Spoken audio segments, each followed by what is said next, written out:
met someone that you really liked, things were going great, but then all of a sudden the shift happened. His texts got shorter, plans turned into a maybe instead of a yes. That warmth that you felt in the first few days or weeks, it turned into a wall of ice and he started to pull away. If you're in this place and you are feeling anxious, you have that pit in your stomach, you are waiting for a text back, you're waiting for any sign that makes you feel like he's still interested, he still cares, or that there is even a slight hope that he might come back. You're in this place that it's most likely that you have an anxious attachment style, because all of this feeling that I described, this is your red code moment. You know that feeling when you feel your heart racing, your mind spinning, and every fiber of your being wants to text and reach out to him. You feel like you want to chase him down to get that connection back. You feel like you want to do your absolute best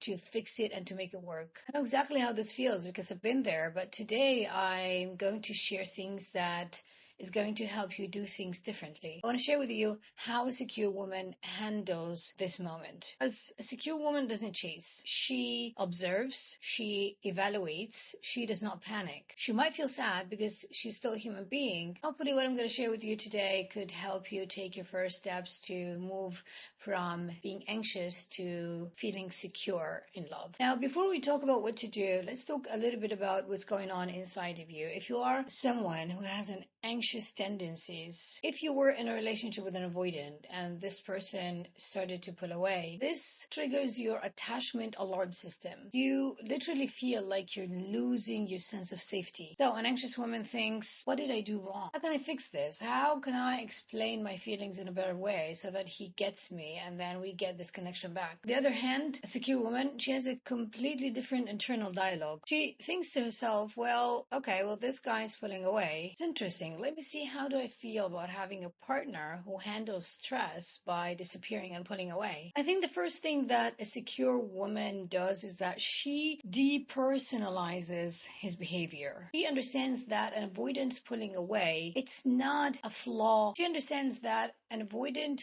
distance is a flaw. It is his own coping mechanism, but it's not a reflection of her worth. She certainly doesn't spend 3 hours analyzing his texts. She realizes that if someone pulls away, it's because he lacks the emotional tools to stay close during stressful moments or deep connection. So in essence, she understands that this is a he problem. So step one, I think that you need to stop the protest behavior. So this means no texting, no checking in to see if he's still there, no stalking his Instagram. A secure woman gives an avoidant the very thing he's asking for: space. Step two is the mirroring technique. When an avoidant pulls away, an anxious tendency is to lean in, is to chase. Because you feel like you need to fill the gap that they created. You need to re-establish the connection. Your woman does the opposite. She mirrors his energy. Now bear in mind, this isn't about playing games. This is not giving him the silent treatment. This is all about self-respect. This means that if he pulls away 20%,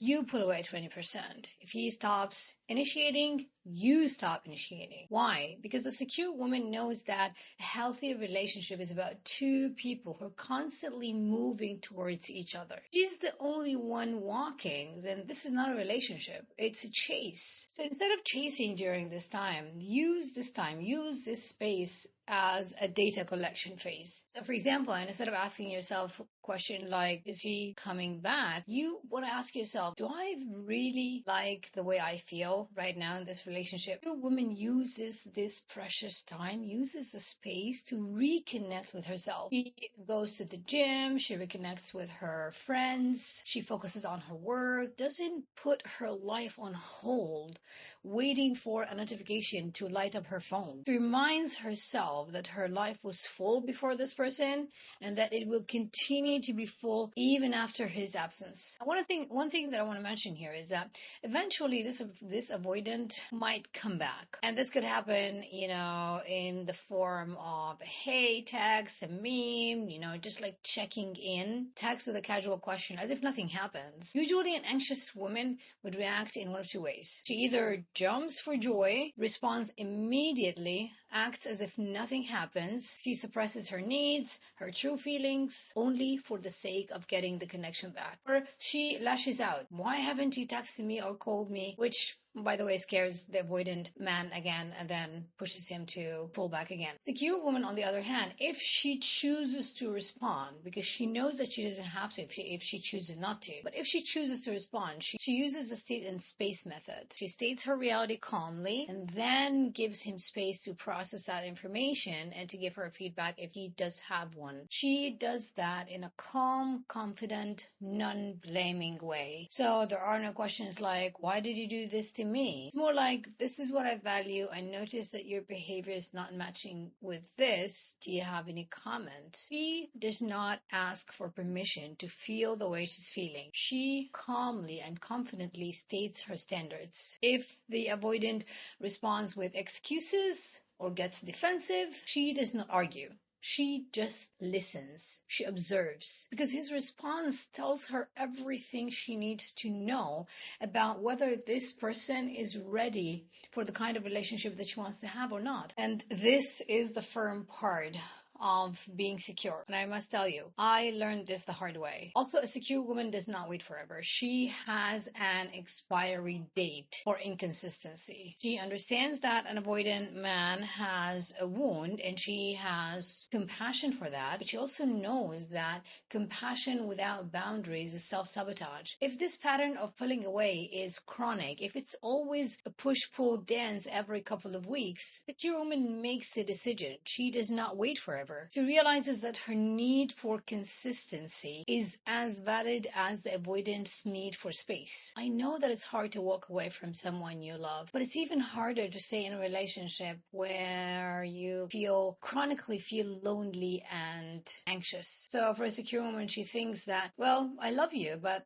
I love my inner peace way more. She thinks to herself, I need a partner who can stay in the room when things get real. And since this avoidant man isn't providing me this right now, I'm going to choose to move on. She doesn't wait for him to change. She believes people when they show her who they truly are the first time. She knows that a potential is not a relationship status. If you're watching this and you're thinking that you could never do that because you would feel too scared that they would leave, I have all the compassion in the world. I know exactly how it feels. And I know how difficult it feels right now. It feels like life or death. I'm here to tell you, taking action and behaving in a secure way until your nervous system catches up, this is the right way to start moving from being anxious to being secure. So when you stop chasing and avoiding, one of two things happen. Either he will realize how much he misses you, how much value you play in his life. He feels safe because you're not chasing,